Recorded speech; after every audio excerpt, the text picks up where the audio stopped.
오늘 우리에게 주시는 이 말씀은 하나님의 심판이 예고되어져 있고 또 하나님의 성품이 여기 안에 잘 나타나 있습니다. 그래서 하나님의 성품과 심판이라는 제목으로 말씀을 전하려고 합니다.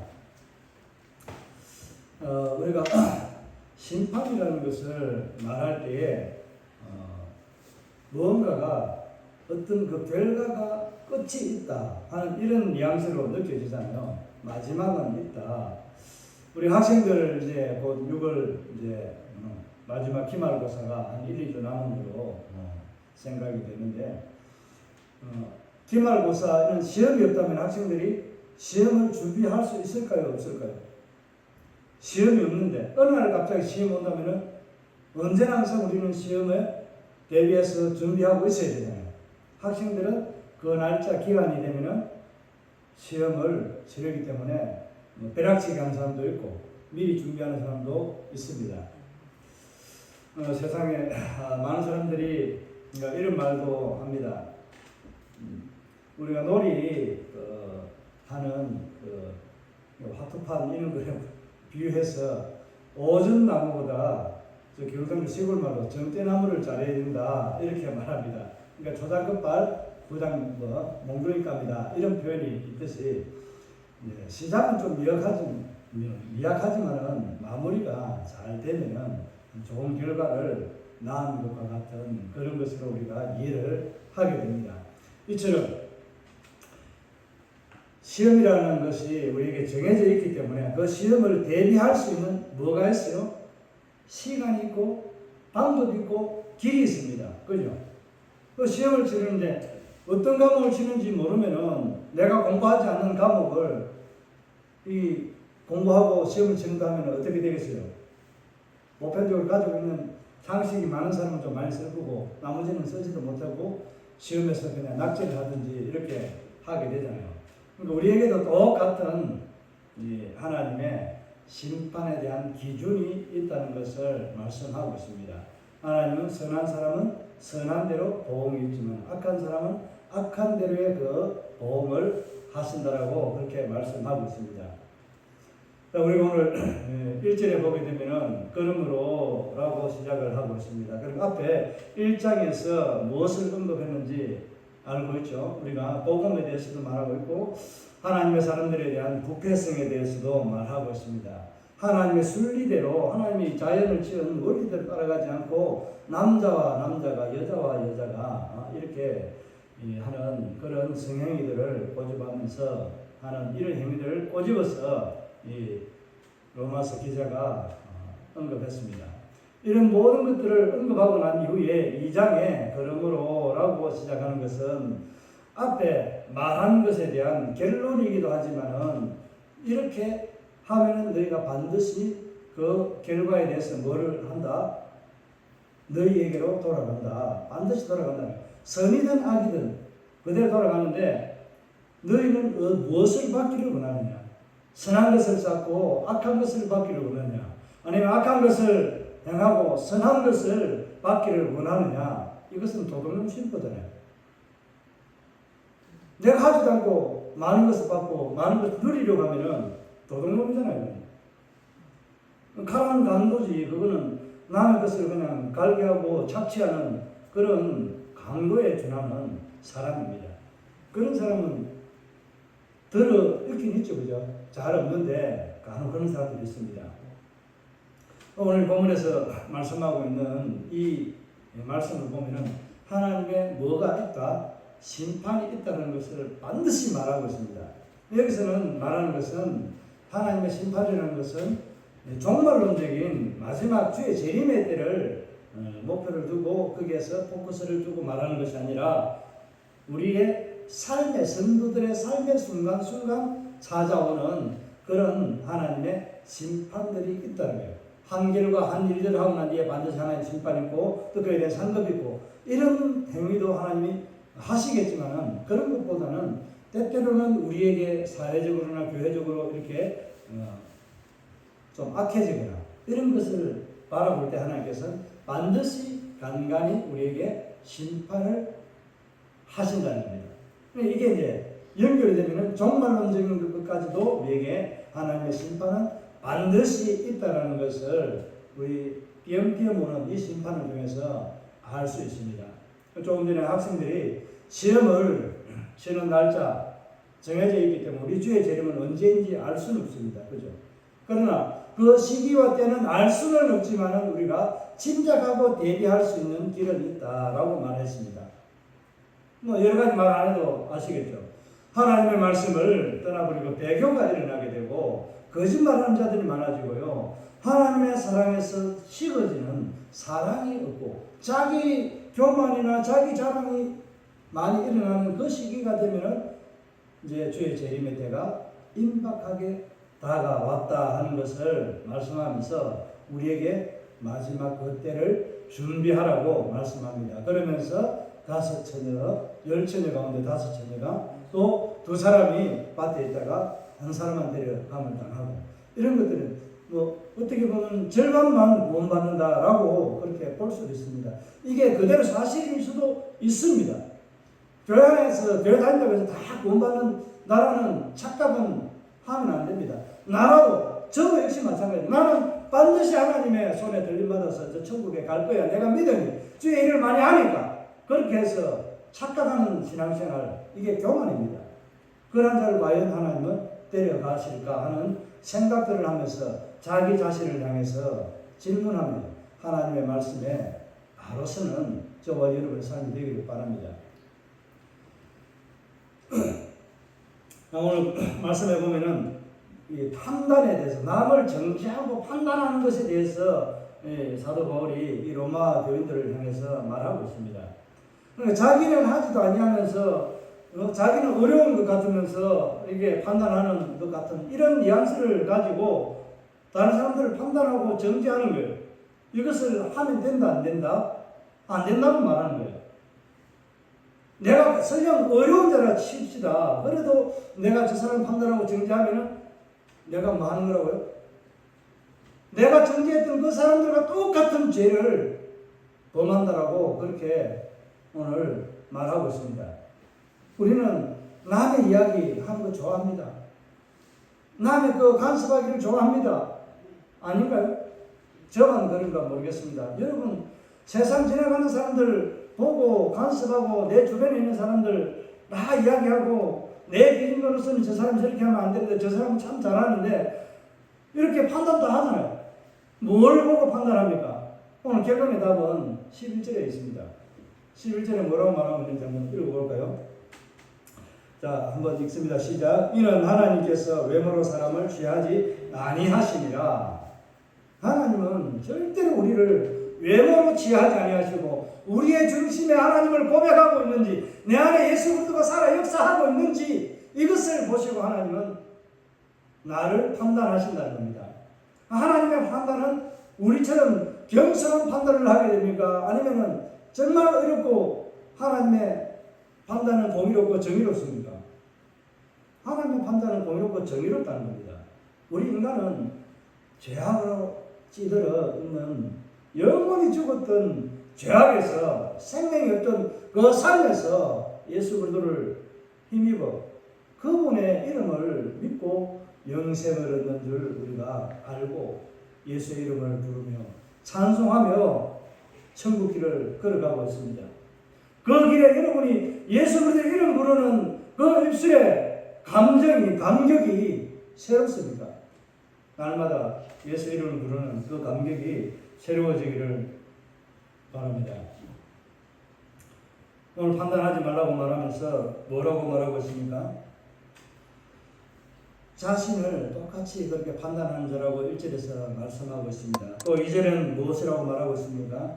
이 일을 행하는 자마다 하나님의 심판을 진리대로 받는다라고 그렇게 말씀하고 있습니다.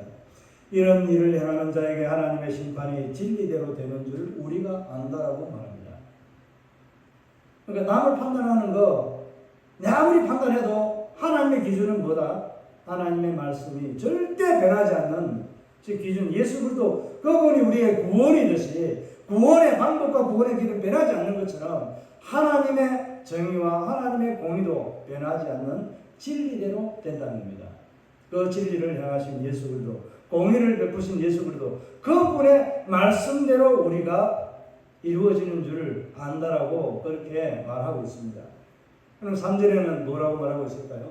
3절 우리 한번 다 같이 읽겠습니다. 똑같이 이런 일을 행하는 자에게라고 반복하고 있습니다. 시작. 이런 일을 행하는 자를 판단하고도 같은 일을 행하는 사람아, 내가 사람의 심판을 피할 줄로 생각하느냐. 자, 우리가 똑같은 일을 하면서도 나는 어렵다고 생각하는 거예요. 그런데 요즘은 뭐예요? 내가 어려운 것이 아니라 하나님의 심판을 피할 수 있다 없다. 절대적으로 피할 수 없는 그런 사람이라고 말하고 있습니다. 오늘 우리는 우리와 하나님의 심판을 피할 수 없는 그런 존재라는 사실을 꼭 기억하시기를 바랍니다.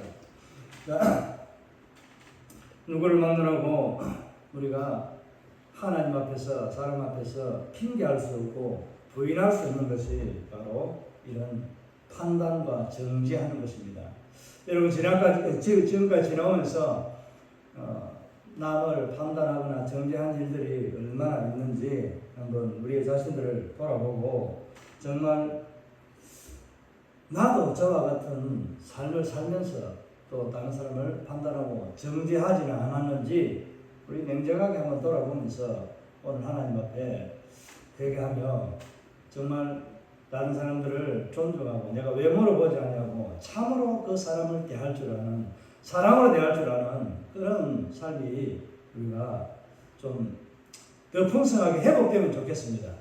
여러분이 그런 삶이라는 것을 말하는 것은 아니라 우리가 부족하지만은 좀 더 분발해서 힘을 내어서 다른 사람을 판단하고 정죄하기보다는 오히려 사랑으로 외모로 품지 아니하고 나보다도 못난 사람, 더 나보다 존귀한 자를 여겨주고 나보다도 뛰어난 사람이 있으면은 그 사람을 인정해주고 또 존중해주면은 좋겠습니다.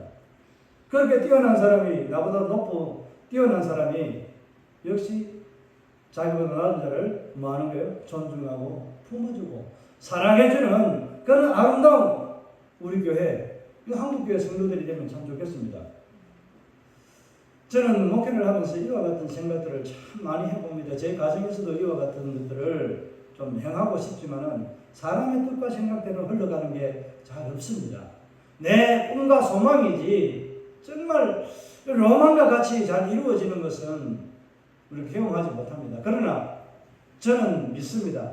반드시 그 로망은 이루어지는 때가 온다라고 저는 생각을 합니다. 그렇게 믿고 살아갑니다.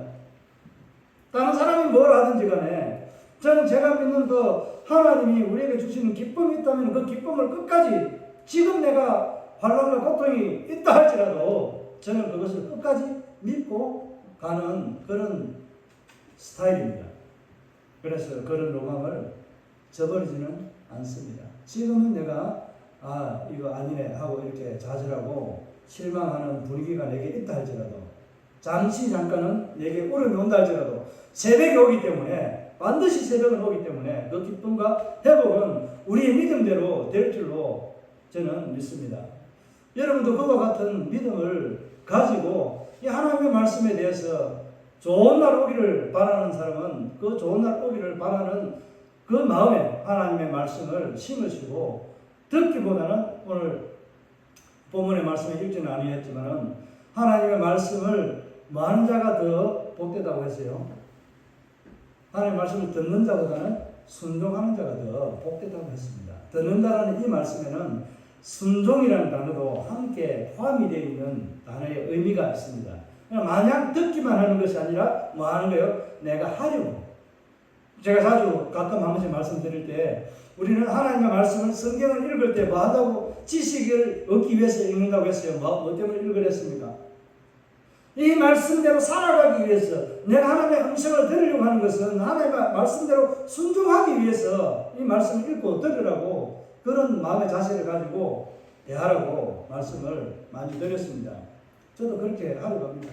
때로는 시간이 없어서 눈으로 성경을 읽을 시간 별로 없으면 다닐 때, 아무도 없을 때 저 혼자 성경을 들어놓고 듣습니다.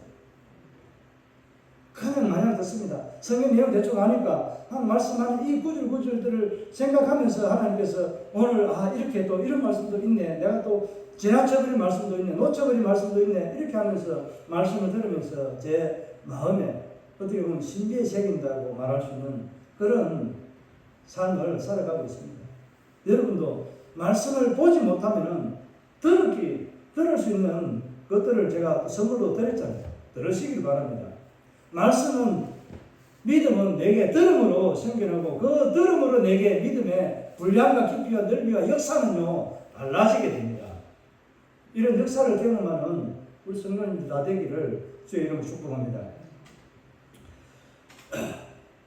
오늘 비판하지 말라는 이 말씀으로 시작하면서 하나님은 반드시 비판하고 정죄하는 자를 심판한다라고 하는 것을 3절에서 진리대로 되는 줄을 우리가 안다라고 말하는 이 말이 바로 하나님은 반드시 그가 말하고 행동한 대로 마신다는 거예요. 갚아주신다는 것을 말씀하고 있는 겁니다. 그래서 4절에서 보면은 뭐라고 말씀하고 있습니까? 4절, 5절 우리 한번 읽겠습니다. 시작. 혹 내가 하나님의 인자하심이 너를 인도하여 회개하게 하심을 알지 못하여 그의 인자하심과 용서하심과 같이 참으심이 풍성함을 멸시하느냐. 다만 내 고집과 회개하지 아니한 마음을 따라 진노의 날 곧 하나님의 의로우신 심판이 나타나는 그날에 이 말 진노를 내게 쌓는도다. 아멘. 우리의 이 같은 행위가 뭐 어떻게 하는 행위라고 말씀하고 있어요? 내 머리에, 내 삶에, 내 인생길에 하나님의 심판의 재료를 차곡차곡 쌓는 것과 동일하다고 그렇게 말씀하고 있습니다. 우리는 이 말씀에는 뭐 인생하다고 할까요? 잊어버리고 살아가는 경우들이 너무나도 많이 있습니다. 저도 역시 마찬가지 예외가 아닙니다. 하나님이 당장 때로는 저 악인들이 저렇게 행하는 것을 보고 왜 하나님 저 악인들 심판하지 않습니까? 왜 가만두지 않습니까? 사람들이 저것을 보고 따라가고 조용하게 만드는 하나님의 악이 도래하고 창궐해지는 이 모습을 보면서 왜 하나님 방관하듯이 그렇게 내버려두세요? 이렇게 기도할 때 많이 있어요. 여러분도 그런 기도 많이 하잖아요. 많이는 안 해도 하잖아요. 저 원수 저 화산 와 내려가고 왜 선한 사람만 내려가노 이렇게 우리가 넋두리처럼 하는 이 말에도 가치가 있는 거잖아요. 내 기준으로 보는 저 화산 저 좀 모자란 사람 이렇게 생각하는 거잖아요. 저 나쁜 사람이라고 이야기하는 거잖아요. 하나님 말씀의 기준은 그 사람이 내가 나쁘다고 악하다고 말하는 그 사람이 정말 나보다 더 어려운 자가 되어 있다면은 그런 사람으로 인정받고 있다면은 내가 누구를 향해서 욕하고 비방하는 거예요? 똑같이 하나님을 향해서 비방하는 겁니다. 우리 이런 죄를 범하면서 하나님 당장 내게 심판하지 않고 내게 징계와 같은 이런 막대기와 인생 채찍과 막대기가 내게 다가오지 아니하니까 나는 하나님의 간섭을 피해가고 이런 존재가 아니라 나는 하나님이 나를 간섭할 이유가 없는 어려운 존재로 여기고 있는 그런 착각의 시간에 우리는 살고 있다는 것을 생각해야 됩니다. 하나님 그렇게 해서 내 인생에 관여해서 내 잘못을 조목조목 순간마다 찌르고 채찍으로 몽둥이로 심판하시는 것이 아니라 길이 참으시고 인내하시는 하나님의 그 성품에 우리는 감사하며 살아야 됩니다.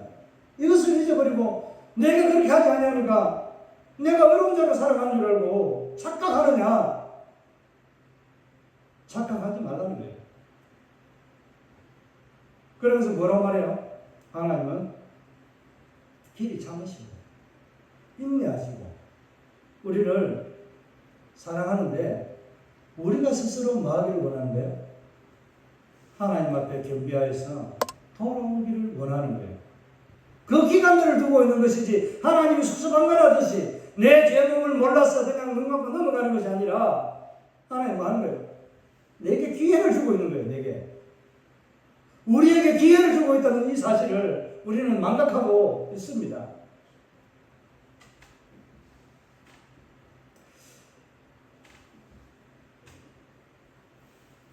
우리가 외부로 보는 것들에 대해서 좀 말씀을 드리려고 합니다. 우리가 예배 주일 빠지지 않고 기도의 시간 빠지지 않고 성가대나 주일학교 봉사 열심히 잘합니다. 예배 생활과 기도 생활, 헌금 생활 너무나도 열심히 잘합니다. 문의는 너무나도 완벽한 것 같이 보여집니다. 여러분이 하나님 앞에 신의 일을 드릴 때 어떤 마음으로 내가 오늘 벌었기 때문에 내가 이만큼 한 달 동안에 수고한 대가를 받았는데 정말 이게 하나님께서 내게 주신 것에 대해서 감사함으로 하나님께 드리는 그런 고백이 과연 몇 번이나 됩니까? 매번 찾아오는 헌금할 그 시간들 다가올 때에 그냥 의무적으로 상투적으로 드리는 그런 예물이 아닌가요?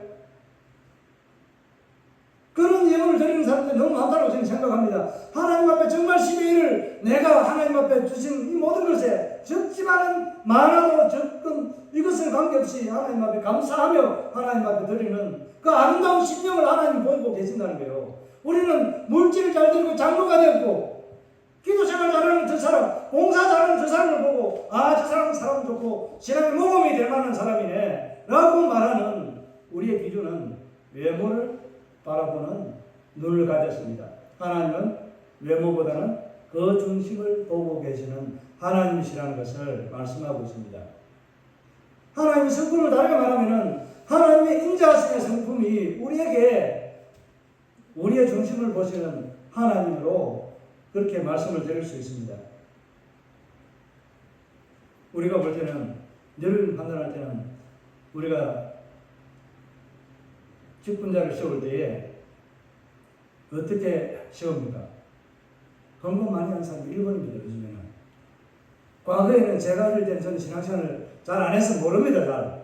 그냥 듣기로는 교회 주일학교 따라 할머니 따라 왔다 갔다 하는 이 말걸음만 있었지 어떻게 되는지는 잘 모릅니다. 그래도 그 와중에서도 돈이 작용하는 것들을 많이 보았습니다.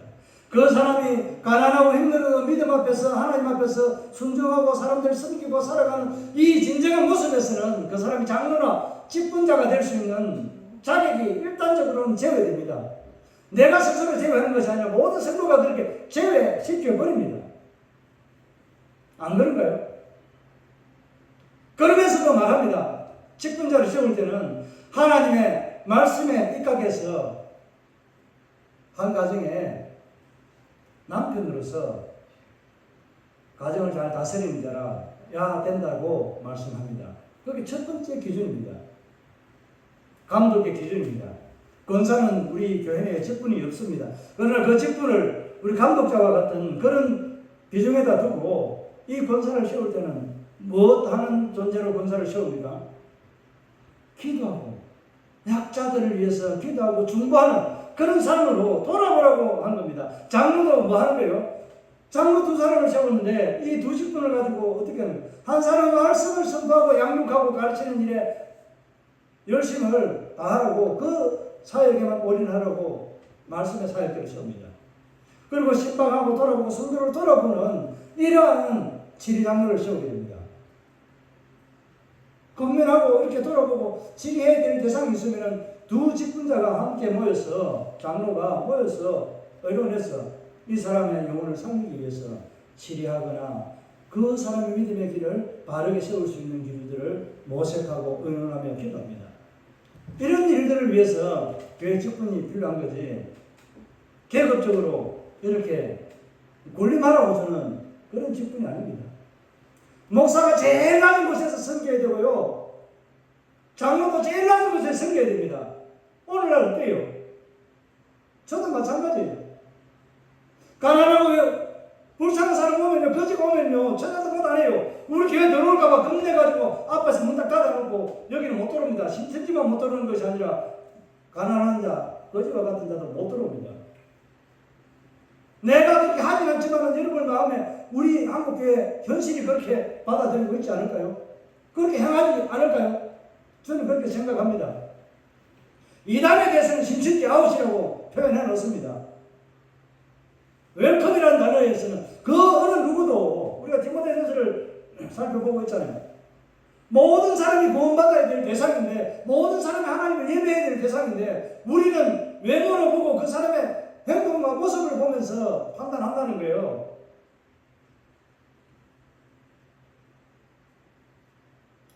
그렇다고 우리 교회가 그렇다는 거 아닙니다.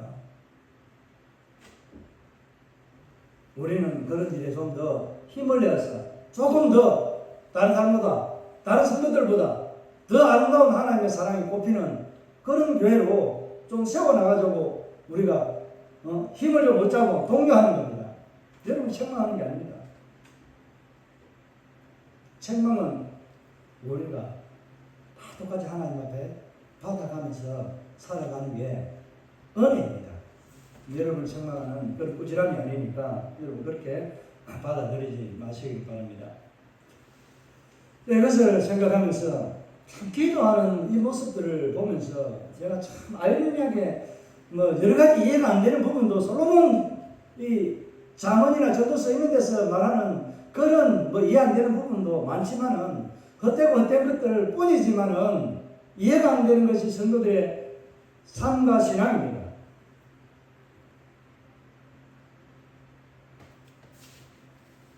제가 한 가지 말을 안 드리려고 하다가 이 공적인 예배에서도 한번 말씀드리려고 합니다. 공적인 기도의 자리에서 우리가 기도할 때에 오늘 기도 내용이 또 있어서 또 생각이 나서 안 하려고 하다가 한번 언급을 합니다. 하나님 이 빈자리를 채워주시고 하나님이 역사하는 이 아름다운 교회 성장해달라고 기도해놓고 그 다음부터 안 나와버리면 이거 뭐 하는 거예요 이거? 하나님 앞에 무슨 상투적인 기도하는 거예요? 믿음은 어디 가고 입술은 따르고 내 마음은 따르는데 하나님 앞에 무엇을 보여드리고 내 모든 것을 드리고 하나님 앞에 시간을 드린다고 말할 수 있습니까? 무슨 신앙의 고백을 그렇게 해요? 저는 지금도 그 이해가 안 가요. 왜 그렇게 말은 아름다운 이야기다 해가지고는 행동은 다른 거 하고 앉아있는데 하나님 그걸 뭐 보고 기뻐 받으시고 허명할 만한 기도가 되겠습니까? 차라리 다르게 말하고 그런 내용 구하지 않았으면 물론 하다가 다른 데 갈 수 있습니다. 세월이 지나고 어떤 시간 지나다 보면은 하나님의 뜻이 있어서 이곳에 저곳을 옮기게 하면은 가야죠. 내 입술에 고백을 해놔놓고 그렇게 가버리는 것은 하나님 앞에 무슨 신앙생활을 하는지 도대체 이해가 안 가는 사람이에요. 이름은 밝히 안 씁니다. 여러분 잘 아십니다. 제가 한 2달 동안에 고민 참 많이 했습니다. 매일 순간마다 그 사람 이름을 생각하면서 마음에 하나님이 어떻게 해야 되는지 매일매일 질문하는 게 정말 12번 넘는 거예요. 이런 마음을 아는지 모르겠어요. 하나님은 제자리에 서 있으라고 하는데 이 사람은 떠나버리고 가버리는데 자꾸. 그러면 어떻게 해요? 더 이상 잡을 길이 없는 겁니다.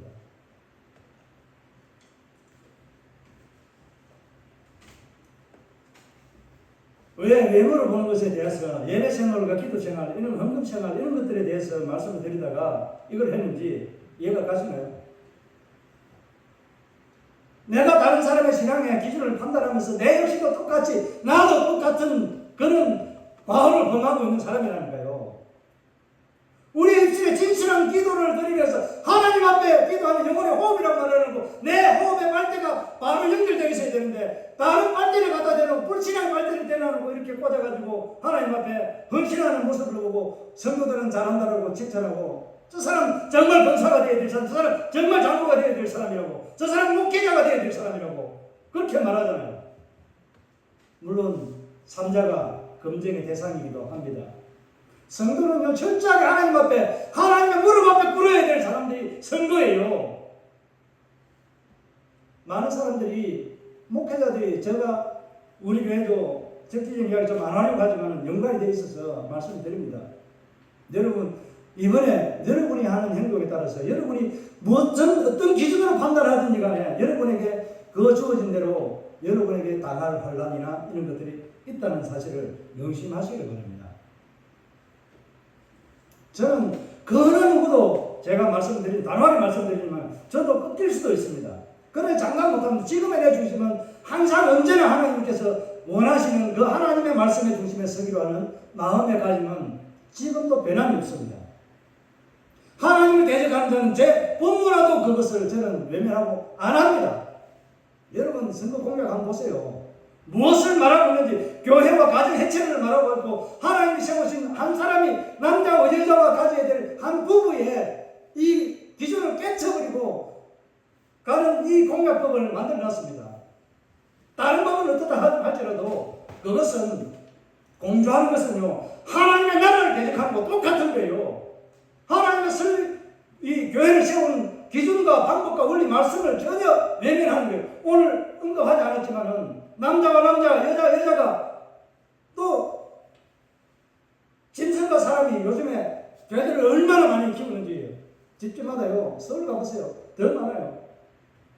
10사람 일어나면 4사람은 개를 끌고 다녀요. 개를. 집안에서 키우는 개를 끌고 다닌다고. 그 큰 개도 집안에 집어넣고 키워요. 거기에서 더 말은 안 하겠습니다. 저도 직접 보지 않고 들은 설이 있기 때문에 그 정도만 이야기합니다. 가정에요. 짐승은 애완동물 절대로 성경적으로 들여놓을 수 없는 게 하나님의 백성들의 신앙의 삶에 있어야 될 하나의 기준입니다. 절대로 짐승이 함께 잘 수 있는 그런 집안의 공간에는 들여놓으면 안 됩니다. 이게 하나님의 말씀이에요. 마지막 때에 되면 오는 대로 자기 좋은 대로 자녀들 사람들보다도 그 짐승이 내게 주는 위로가 더 크니까 그것에 더 마음을 뺏기잖아요. 업고 가면서 내 새끼 하면서 가는 이런 말을 들으면서 성도가 그렇게 가는 사람도 봤다니까요. 그 사람을 왜 거기에서 온다는 하나님 백성들을 위해서 차라리 가난한 이웃들에게 소외받는 그들을 위해서 기도하고 다가가서 섬겨주지 왜 그렇게 하는지는 모르겠어요. 사람이 점점 하나님을 떠나가는 게 마지막 때라는 것입니다. 이게 마지막 때의 징조 중에 하나가 그거예요. 말씀을 정리합니다. 우리는 오전에 말씀하고 있는 것처럼 하나님 우리에게 기회 주고 있는데 내가 이것을 고집 피우고 회개하지 않는 이것으로 인해서 하나님 앞에 더 큰 징계를 받을 수 있다는 사실을 꼭 기억해야만 됩니다. 만약에 징계가 없다면 그는 사생하라고 말씀하고 있습니다. 징계하지 않는 것, 징계를 받지 않는 것은 사생아와 똑같은 거예요. 죽은 자와 똑같다는 거예요.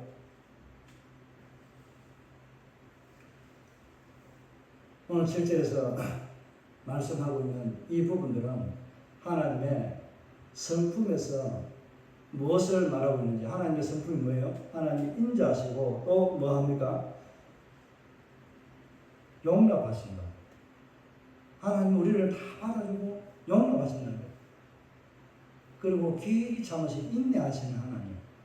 이 하나님이 우리에게 이런 하나님의 성품으로 우리에게 무엇을 해주겠다고 7절부터 말씀하고 있는 이 말씀들이 우리에게 하나님의 인내로 하나님의 성품으로 우리에게 갚아주시는 선물이라고 그렇게 말할 수 있습니다. 상급입니다.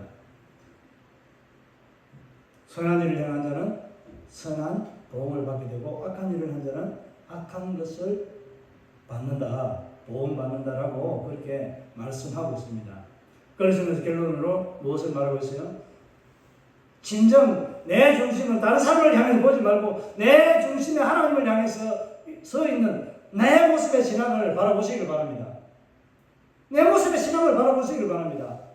내 모습은 무늬만 주일날 깨끗한 옷 입고 정말 반듯한 옷 입고 짝짝 씩씩하게 이렇게 아름다운 모습으로 오면 내가 정말 무늬 있는 아름다운 신앙인인가? 하나님의 백성인가? 내 안에는 더럽고 추한 모습으로 시기와 질투와 원망과 하나님 앞에 불신앙으로 가득 찬 내 모습을 담고 나오지 않는가? 오늘 이런 것을 담고 나왔다면 하나님 앞에 회개하는 시간이 되기를 바랍니다. 하나님 전부여 어찌없어 손들봅니다. 이런 심령으로 날마다 주 앞에 나오는 저와 여러분의 삶이 되시기를 주의 이름으로 축복합니다.